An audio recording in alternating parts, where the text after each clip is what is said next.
Hi అండి, welcome back to our channel బండీస్ kitchen. ఈరోజు వీడియోలో ఆల్ ఇన్ వన్ గరం మసాలాని ఎలా ప్రిపేర్ చేసుకోవాలో చూపించబోతున్నాను. ఆల్ ఇన్ వన్ ఎందుకన్నాను అంటే ఇది అన్నిటిలోకి పనికొస్తుందండి. వెజిటేబుల్ కర్రీస్లో కానీ, లేకపోతే నాన్ వెజ్ కర్రీస్లో కానీ, బిర్యానీస్లో కానీ ఎందులోనైనా ఈ గరం మసాలాని వేసుకోవచ్చు. సో అందుకని చెప్పి నేను ఆల్ ఇన్ వన్ అని చెప్పేశాను.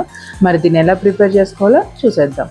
ముందుగా ఒక కళాయి పెట్టుకొని దాంట్లోకి ఒక పెద్ద కప్పు ధనియాలను తీసుకుంటున్నానండి. స్టవ్ని మీడియం ఫ్లేమ్లోనే ఆన్ చేసి వీటిని వేయించుకోవాలి. మంచి కలర్ వచ్చి మంచి స్మెల్ వస్తూ ఉంటుందండి. ధనియాలు వేగితే చాలా మంచి స్మెల్ వస్తుంది. అప్పటి వరకు వీటిని మంచిగా లో ఫ్లేమ్లోనే ఫ్రై చేసుకుంటూ ఉండాలి. ధనియాలు వేగేంత వరకు మనం గరిటె తీసుకొని ఇలా కలుపుతూనే వేయించుకోవాలండి. చూస్తున్నారు కదా, కలర్ అనేది చేంజ్ అయింది, మంచి స్మెల్ కూడా వస్తుంది.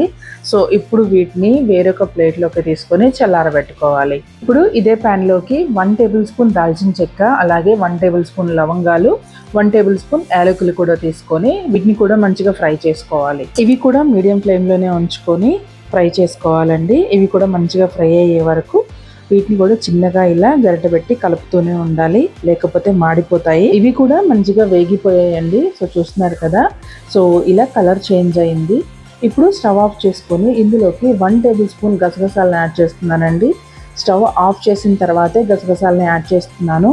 ఆ వేడికి గసగసాలు అనేవి వేగిపోతాయి.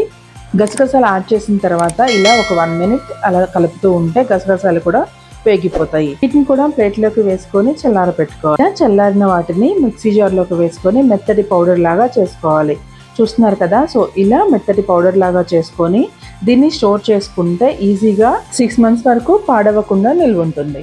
ఈ వీడియో మీకు నచ్చినట్లయితే తప్పకుండా ఒకసారి ట్రై చేయండి. ఎలా వచ్చిందో నా కింద కామెంట్ చేయండి.